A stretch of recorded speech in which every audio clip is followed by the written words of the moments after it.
Bom, gente, eu sou a Lágolas, eu sou natural de São Luís do Maranhão, atualmente morando em São Paulo desde 2022, e eu sou comentarista de esportes lá na Riot Games. Bom, vamos lá. A minha profissão, basicamente, é participar do casting ou da transmissão, digamos assim, de um jogo eletrônico chamado League of Legends. E nele é como se eu fosse, sei lá, o Júnior, o Casagrande do futebol, mas voltado para os games. É mais ou menos isso. O meu papel é explicar as coisas que estão acontecendo para o público, prever algumas jogadas que podem acontecer também e dar todo o contexto da transmissão para a galera que está acompanhando. Então é mais ou menos isso que eu faço, tanto como comentarista, como analista, em que aí eu acabo indo um pouco mais fundo nessas explicações e explicando até algumas coisas um pouco mais técnicas e um pouco mais avançadas também. Eu sempre fui muito apaixonada por jogos e eu sempre tive o sonho desde criança de trabalhar nessa área, mas até então as coisas ainda não tinham se encaminhado, ainda não tinha conseguido encontrar exatamente o que eu queria fazer, né? Em 2015 eu até comecei uma faculdade de ciência da computação, pensei em começar a desenvolver os meus próprios jogos, mas acabou ali que por alguns percalços da vida não deu tanto certo, eu acabei trancando a faculdade, mas em 2016 eu conheci o League of Legends e em 2019 eu comecei a fazer lives, né? Durou um pouquinho ali, né? Na verdade, para não dizer que durou um pouquinho, se um pouquinho foi uma semana, e aí eu tive alguns problemas, precisei vender algumas peças no meu PC, e só um ano depois é que eu consegui realmente começar a fazer lives, e a partir dessas lives eu comecei a visualizar um caminho melhor de por onde eu poderia seguir. E aí, durante essas lives, eu acabei fazendo parte de alguns projetos inclusivos. A Sakura's Esports era um projeto voltado para a comunidade feminina no geral, e a Wakanda Streamers era um projeto voltado para pessoas pretas. E esses dois locais foram uma grande base onde eu conheci outras pessoas que tinham aspirações parecidas com as minhas, algumas histórias também parecidas, então rolou uma identificação, rolou ali uma forma de trocar ideias, de conhecer outras pessoas com objetivos parecidos. Isso foi muito positivo para minha trajetória. Foi justamente através desses dois coletivos em que surgiu a oportunidade de eu comentar o meu primeiro campeonato, ainda que eu ainda não tivesse me visto nessa posição de comentarista ou de cast, enfim, de alguma coisa relacionada à transmissão de um esporte eletrônico. Foi a partir daí em que eu percebi que era uma atividade em que eu me saí relativamente bem, gostei e pensei em que poderia ser uma boa investir. Então comecei a fazer alguns campeonatos amadores, campeonatos universitários, torneios femininos. No começo, como eu não tinha portfólio, não tinha experiência, né? Eu só coloquei na minha bio lá que eu estava à disposição para fazer trabalhos como comentarista de League of Legends. Foi meio que batendo ali de porta em porta, vendo os campeonatos que estavam precisando de comentarista e oferecendo os meus serviços de forma voluntária. E aí, com o tempo e com o meu desenvolvimento também, aí já eram as empresas que estavam vindo me procurar e pedir para que eu fizesse parte do corpo de talentos deles para determinados campeonatos. Isso durou pouco menos de 6 meses, né? Isso foi final de 2020, porque em 2021 eu recebi o convite para entrar na Riot como caster do CBLOL Academy, né, na posição de comentarista, e foi a partir daí em que eu realmente abri mão dos trabalhos que eu tinha antes e que eu era concursada do município lá da minha cidade de São Luís. Eu também advogava já há 10 anos. Eu realmente estava querendo mudar de profissão e isso veio no momento certo. Então eu acabei deixando as duas coisas de lado, decidi focar exclusivamente nesse emprego que não me daria nenhuma estabilidade, que era algo muito incerto, que eu não sabia onde poderia dar, mas eu tinha certeza que era aquilo que eu queria para minha vida. Então eu investi pesado nisso, no sentido de estudar, me aprofundar, evoluir, para que não fosse só aquele primeiro ano, né? Para que eu pudesse ter uma longevidade aí na carreira. Estamos aqui, né? 2024 já finalizando e acho que eu consegui bastante do que eu queria lá no começo. Bom, quando eu comecei, foi inicialmente só mesmo com as lives, e assim, com as lives, eu lembro que eu assistia bastante a Taiga e a Camilota, e eram as duas mulheres, assim, que eu via como grande inspiração e isso era antes, eu acho que foi 2016, 2017, isso foi muito antes de eu me imaginar fazendo lives, né? Então, eu assisti elas pensando, cara, que coisa maravilhosa, que divertido. Se um dia eu vou fazer lives, eu acho que vai ser numa pegada bem parecida com essa, assim. Então, foram as primeiras referências que eu fui tendo ali, que foi bem no comecinho, quando eu comecei realmente a acompanhar lives e acompanhar conteúdos relacionados ao LoL, que foi o primeiro primeiro game competitivo a que eu tive conhecimento e acesso. E aí foram as duas primeiras, assim, que eu vi que era algo que eu gostaria. E aí, acompanhando mais esse meio, né? Depois elas acabaram participando de transmissões também. A Camilota no Circuitão, a Taiga atuou como analista na Superliga. E a partir daí, né, outras mulheres foram surgindo. E assim, elas foram as primeiras. Depois, a Ravena foi a primeira comentarista mulher que eu vi, pelo menos no LoL. E na época eu comecei a acompanhar ela, achei incrível, né? Cheguei até a trabalhar com a Ravena uns anos depois, foi algo maravilhoso também. Mas foram essas referências meio que de perto, assim, de quando eu realmente estava começando, foram as primeiras pessoas, assim, que eu vi, nossa, que trabalho legal, e se um dia eu fosse fazer um trabalho, eu queria fazer mais ou menos nessa linha. Então, eu acho que dá pra citar o nome dessas três aí de início. Olha, no começo eu tive várias dificuldades. Inicialmente eu tinha muita dificuldade financeira, porque para montar um setup para fazer lives, que foi por onde eu comecei, era complicado. Então, antes de começar a fazer isso, eu tinha um notebook já antigo que, na hora que eu jogava LoL, ia pro Aranha, ia pra, sei lá, 20, 10 FPS, ficava praticamente injogável. Então, era muito complicado. E aí, depois, eu consegui vender e juntar dinheiro para comprar algumas peças e montar um PCzinho simples, mas isso tudo levou um tempo, né? Até mesmo de 2019 para 2020, quando eu tive que vender algumas peças do meu PC e parei de fazer lives e voltei só um ano depois, assim, foram algumas dificuldades financeiras, porque tudo muito caro, e por mais que as coisas estejam mais acessíveis hoje em dia, elas ainda continuam caras se a gente olhar para o nosso contexto geral, né, de Brasil e, enfim, condições socioeconômicas mesmo na maioria da população. Então, são equipamentos caros que aos poucos eu fui conseguindo investir. Então, parcela uma webcam no cartão da mãe, pede o cartão da tia emprestado, parcela mais outras coisas, e esse começo foi uma das grandes dificuldades que eu tive.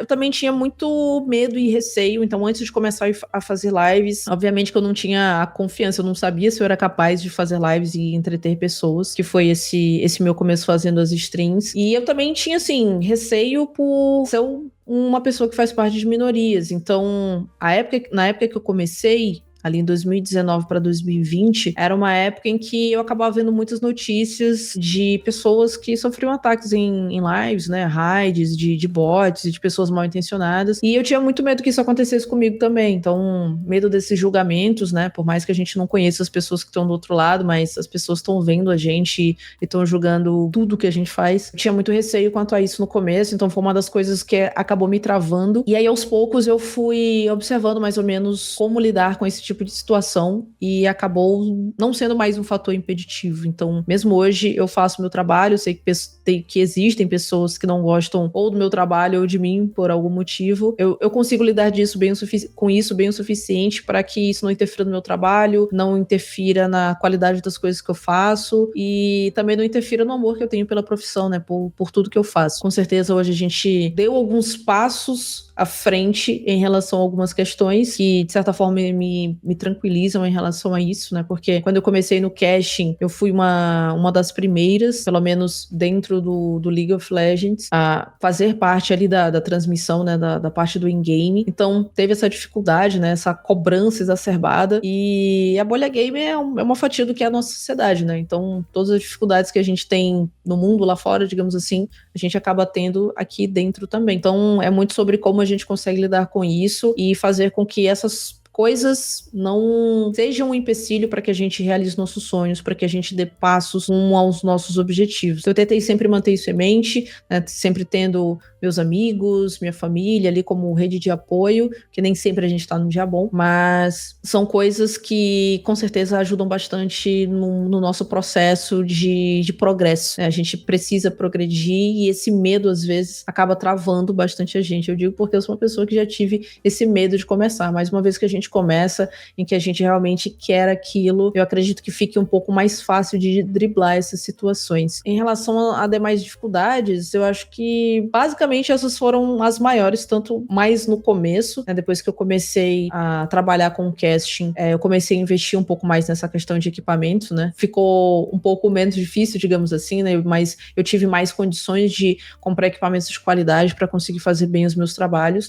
E a outra parte é muito trabalhar o mental, trabalhar a cabeça mesmo, né? Terapia em dia para conseguir entender algumas coisas, em que às vezes algumas coisas que a gente lê ou vê na internet a nosso respeito dizem mais a pessoa que profere aquelas palavras do que a nós mesmos. Então, são desafios que vão existir, mas eu acredito que são dribláveis. Para eu decidir largar de fato, assim, os meus trabalhos anteriores, né, o meu emprego no serviço público, foi o convite da Riot, né, querendo ou não, ali eu já acompanhava desde 2016, finalzinho de 2016 eu já acompanhava o LoL, a partir de 2017 eu comecei a acompanhar o cenário brasileiro, e a Riot parecia estar ali no topo. Pô, essa daqui é uma das maiores empresas, né, é a dev do jogo, é um jogo extremamente popular, que vem crescendo muito mais em audiência, e a partir do momento em que eu comecei a enveredar por esse caminho do casting, a Riot passou a ser um objetivo meu,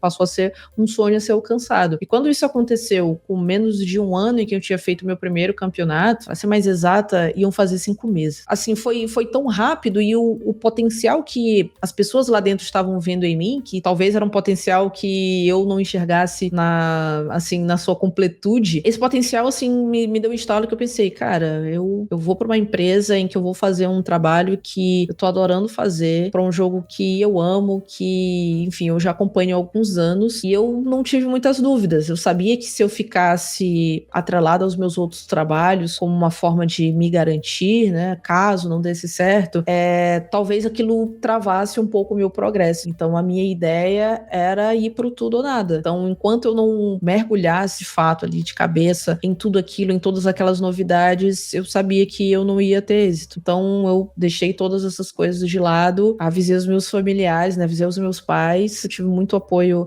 em casa também por parte do marido, que foi meu grande incentivador desde o começo ali, insistindo para eu fazer live, para eu testar algumas coisas, me ajudando a progredir também no meu trabalho como comentarista. A partir do momento que veio esse convite da Riot, pensei, é tudo ou nada. É o meu sonho de trabalhar com games aqui, batendo na minha porta, e tudo que eu preciso fazer é me dedicar o máximo possível para que eu não possa ter arrependimentos de que eu tive essa oportunidade e por medo ou por algum outro motivo eu não consegui aproveitar. O meu lema era: vamos com medo, vamos dedicar 100%, tentar aproveitar o máximo possível tudo que essa oportunidade tem a oferecer. E tá dando certo, né?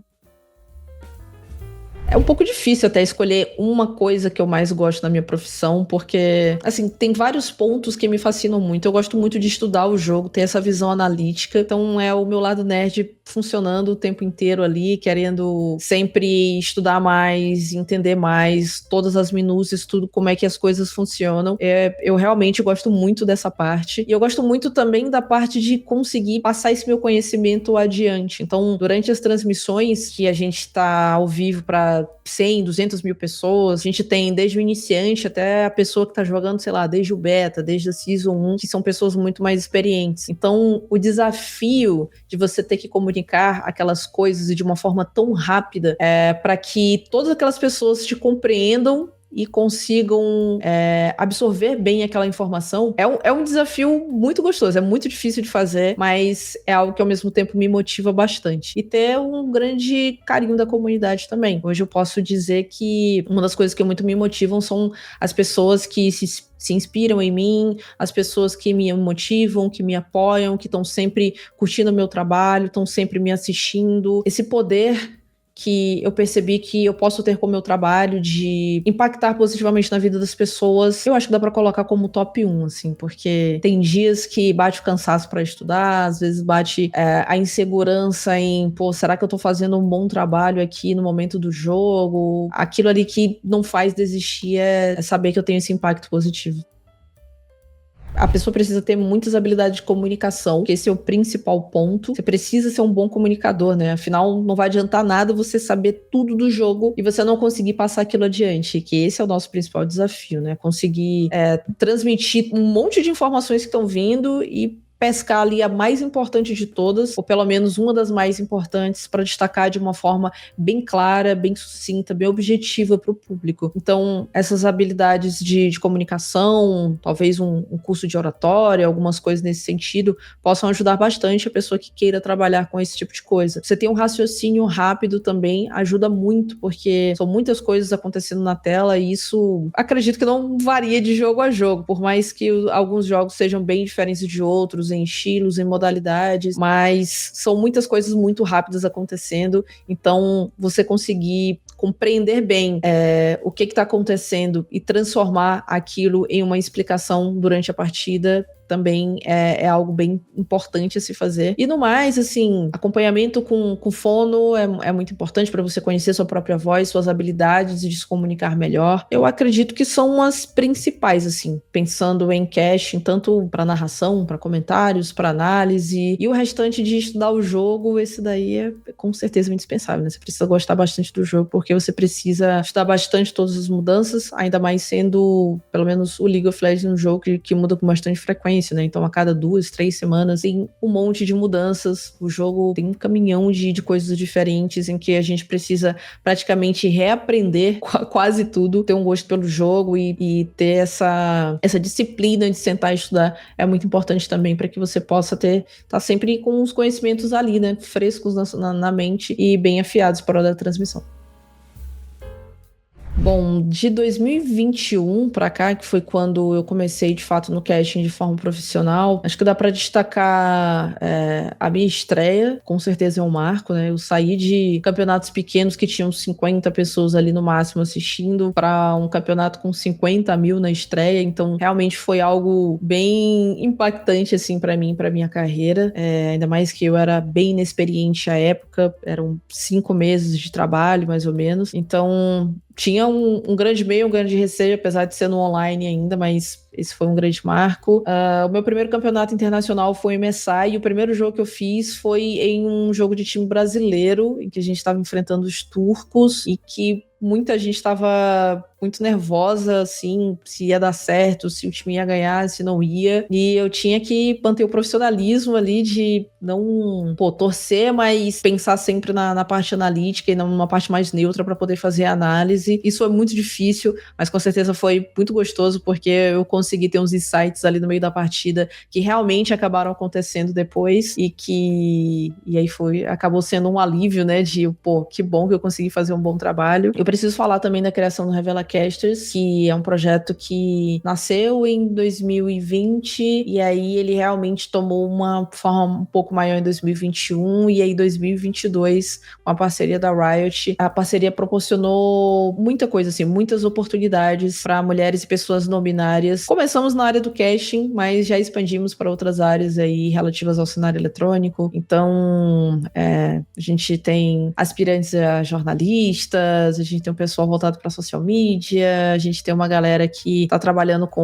por trás das câmeras no broadcasting ou em times, como coaches, como managers. Então, hoje nós temos pouco mais de 80 pessoas sendo mentoradas e tendo várias oportunidades, né, sobre o nosso guarda-chuvinha ali, com um ambiente bem, bem tranquilo, bem amigável, em que elas conseguem utilizar para se desenvolver. Então, não tem como eu não falar do Revela Casters. Dá para falar também de final de CBLOL, né? A minha primeira final de CBLOL em 2022, a presencial, lá no Ibirapuera, foi incrível. Eu lembro que eu chorei em todos os ensaios, eu chorei vendo o pessoal fazendo lá a abertura, e aí depois também no dia, e foi tudo muito lindo, e foi o meu primeiro evento presencial também de LoL, né? Então eu acompanhava o CBLOL desde 2017, nunca tinha tido a oportunidade de viajar e ir assistir a final, e aquele foi primeiro, então foi uma mistura de realização como profissional, como realização sendo fã, então foi muito marcante para mim. Para finalizar, a final do Mundial do ano passado, 2023. Além de eu estar na transmissão, né, foi o primeiro mundial que eu fiz, a final, né, foi a primeira final de mundial que eu fiz. E apesar da gente estar aqui no estúdio da Riot, foi bem divertido, né, porque vimos mais uma vez a história sendo feita com um dos maiores times de todos os tempos levando a taça. E o mais importante é que na cerimônia de abertura aparecia um microsegundinho lá numa foto onde tinham várias pessoas que fazem parte da história do LoL. E eu fiquei muito feliz, muito orgulhosa também com esse reconhecimento da Riot. Eu acho que era principalmente tirar algumas travas que eu tinha antes, sabe? O meio e receio de, eu não vou fazer isso porque eu acho que as pessoas vão falar e... Enfim, a partir do momento em que essa trava sai e você começa... Aí você voa. Eu acho que esse é o principal. Pra mim, que sempre fui uma pessoa muito, às vezes, difícil de dar passos muito largos, eu sempre vou meio que sentindo aqui, coloco a pontinha do pé na água e tal, então às vezes essas coisas demoram um pouco pra acontecer por conta desse excesso de cautela. Talvez o que eu diria pra mim mesma é só ignora um monte de coisa e vai na sua, fazendo o que te dá na telha, porque vai dar certo. Pro meu eu do passado era muito mais sobre destravar e perder alguns medos. O que eu realmente gostaria é que minha profissão ela tivesse um pouco mais de valorização, né? Eu acho que, como várias profissões dentro do cenário de games, o casting, às vezes algumas empresas olham como não é tão importante, né? Vamos oferecer um valor aqui um pouco mais baixo e tudo mais. Às vezes essa desvalorização ela dá uma machucada, né? Porque você sabe o quanto você estuda, se prepara e se planeja para fazer um trabalho único e diferenciado, e às vezes não ter esse reconhecimento profissional, às vezes machuca um pouquinho. Mas em relação ao trabalho em si, eu gosto muito do meu trabalho, cara, e eu acho que não teria alguma coisa assim que eu mudaria, não. É tudo muito mágico, assim, pra mim. Bom, a primeira coisa que eu sempre dou a dica de, eu quero ser comentarista, eu quero ser narrador, começa a fazer o seu próprio portfólio. Pega uma transmissão do jogo que você curte, coloca no mudo, e aí você vai fazendo sua transmissão, né, vai gravando, depois você se assiste. Acho que se gravar e assistir é uma boa. E você comparando um pouco com a transmissão oficial depois. Então você fazer essa comparação te ajuda a ter uma referência para que aos poucos você vai desenvolvendo o seu próprio estilo, que é algo muito importante, né? Você ser uma pessoa que traga algo diferente, algo único pro seu trabalho. E aí, aos poucos, você fazendo e assistindo, as coisas vão se tornando muito mais fluidas. E você ter esse material também te ajuda muito a que você ficar nos holofotes, né? Sempre fazer essas postagens, trabalhar bem as redes sociais, você se portar como uma pessoa profissional também é muito importante, para que marcas e empresas te vejam como uma profissional em que possui ali vários requisitos. Então, se uma marca quer trabalhar contigo, já entra na tua rede social, ela tá organizada, tem o seu nome, o que você faz, meios de contato, e-mail na bio, são coisas assim que já são um diferencial para muita gente, né, que trabalha com isso e que ainda não tem um pouco dessa organização. Então, você fazer isso, ter um portfólio, né, com uma postagem fixada, eu nunca trabalhei, então esse é o primeiro passo. Seus trabalhos, vai guardando, tenta fazer um compiladinho ali de vídeos mesmo seus, né, mostrando um pouco do que você sabe fazer, do que você pode fazer. Acho que são coisas bem interessantes para você pelo menos ter esse início e entender o que você precisa melhorar, quais são as suas dificuldades, e aos poucos você vai polindo suas habilidades. Então, esse é sempre o conselho que eu dou para as pessoas. Se gravem fazendo o trabalho, se assistam depois, e aí, né, tentar assistir com um olhar um pouco mais crítico para identificar coisas que estão legais, coisas que não estão muito boas, e aí aos poucos você vai fazendo os ajustes, e aí, depois disso aí, o céu é o limite.